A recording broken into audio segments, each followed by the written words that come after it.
Yes. Can we have the next question from the brother?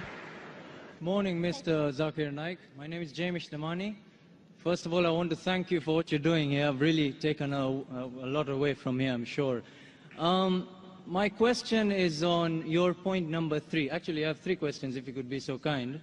But on point number 3, first of all, I felt that it was very evasive, your answer. But what I'm going to ask you is very simple. When you talk about terrorism, when you talk about Islam, now this is a very simple, straightforward question. I hope I can get a straightforward answer.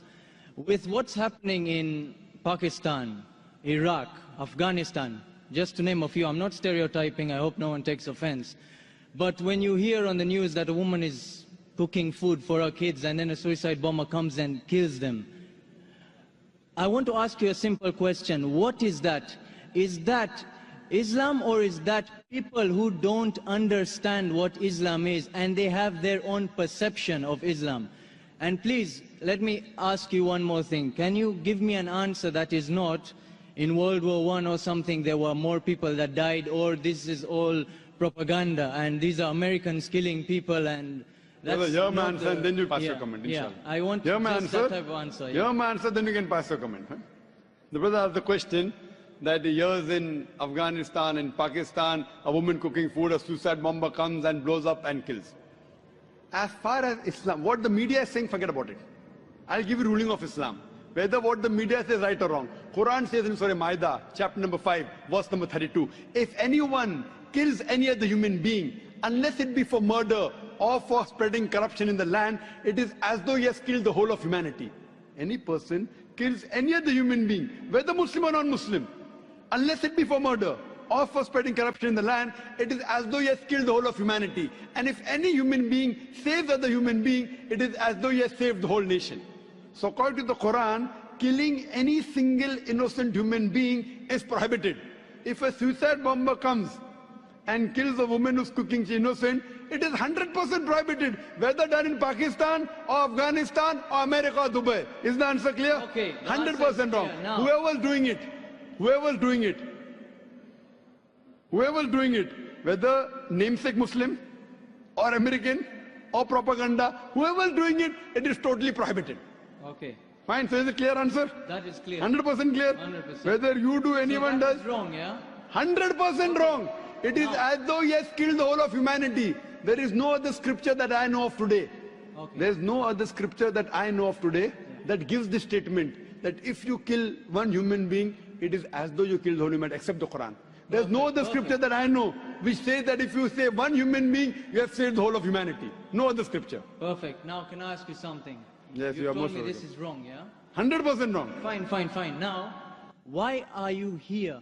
The way I look at it, all of these are innocent, loving people here. Why isn't this convention somewhere like Afghanistan and Pakistan trying to teach people that what they are doing is not Islam and is just some brainwashed chaos? And that they're going to go to hell and they're not going to go to heaven for killing innocent people, for the 911 attacks, for the London bombings. Innocent people died. If I don't like you and I kill you, it's more justified than if I don't like somebody, if I don't like Jews and I go and kill innocent Americans with families. Why don't you go and educate these people and have a better cause rather than converting 4 or 5 people here? Save thousands of lives. Brother asked a very good question. He's telling me, why don't I go to Pakistan, to Afghanistan and spread this message and prevent this? Brother, I go every day, even now I'm going there. I'm on the satellite. We have Peace TV reaching 100 million people. This is how much? That's what I wanted to hear. This is 20,000-30,000 people. The audience here will be 20,000-30,000 people, not more than that. You see the recording. Why do the recording? So that I can go to Pakistan, I can go to Afghanistan, I can go to even America. And my lectures on jihad and terrorism, the maximum viewership, it has got more than 100 million people. And it is meant for the full world. I'm giving here, it is being recorded, being telecast. The thing is, I cannot force anyone in the point of the sort accept my message. Can I force you? Am I forcing you? Yeah. Am I forcing you to accept my message? No, you're not forcing. How can I force the people of Pakistan? How can I force the people of Afghanistan? At the same time, I also tell the innocent people being killed, I agree with you. What's the numbers? You said, 4 or 5 people converting here is better than telling that. My job is to deliver the message. فَذَكِّرْ إِنَّمَا أَنْتَ مُذَكِّرٌ. Mentioned in the Quran, Surah Ghashiyah, chapter 88, verse number 21-22. Our job is to deliver the message. We can't convert hearts. Allah told the Prophet, you are not the manager of affairs. It is Allah who gives the hidayah. I can talk. I cannot convert. It is Almighty God who converts. I can talk. Whether they understand or not in Pakistan, it is Almighty God. Coming to a basic question. According to me, you should see my cassette. Is terrorism Muslim monopoly? Is terrorism Muslim monopoly? If you see that cassette, your mind, your vision of terrorism will improve. Time does not permit me to give a talk here again, but I'll tell you for sure. According to me, the terrorists are mainly the politicians. It is they who create this. You go anywhere, in India, all the riots that took place, indirectly or directly, it's the politician. Babri Masjid. Why did Babri Masjid riot take place? Why? Because the politicians. Gujarat riot, politicians. What happened about 9/11? See my cassette. It was an inside job. According to 72 scientists of America, they say 9/11 cannot be done by 19 Arabs. It's impossible. It was inside job. 72 scientists of America, not Zaakir Naik. Inside job. Who did it? George Bush. Okay, Afghanistan. Wait, let me complete my answer. Afghanistan. Thousands of people being killed. They are sending cluster bombs. Cowards there. Thousands of people. You are talking about suicide bomb? That is haram. I'm not condoning it, I'm condemning it. But the bigger thing to be condemned is the Americans sending their fighters in Afghanistan, killing thousands of people. In Iraq, killing thousands of people. Saddam Hussein. I'm not a fan of Saddam Hussein. He has done mistakes. The people of Iraq, they were fed up of Saddam Hussein. But after America came there, they are more fed up of the Americans than Saddam Hussein. That does not justify, just because Saddam Hussein was bad, that does not justify America to come and take over Iraq. Why are they doing it? For the money, for the oil. What is the main interest? Is the oil. Who created Taliban? When Russia came, the Americans supported the Afghans, created Taliban. Now they want to take over, they're fighting back. Who is the creation? Americans. The biggest terrorist, according to me, in this history, George Bush. You on that? Sorry? I'm with you on that. You're with me on that. So I'm also going to America. I'm even going to America live and on satellite, giving the message to Americans. I was the first person that I know of in the public after 9/11. In Australia, I said, I'm a fundamentalist and I consider George Bush to be the biggest terrorist. It came at headlines.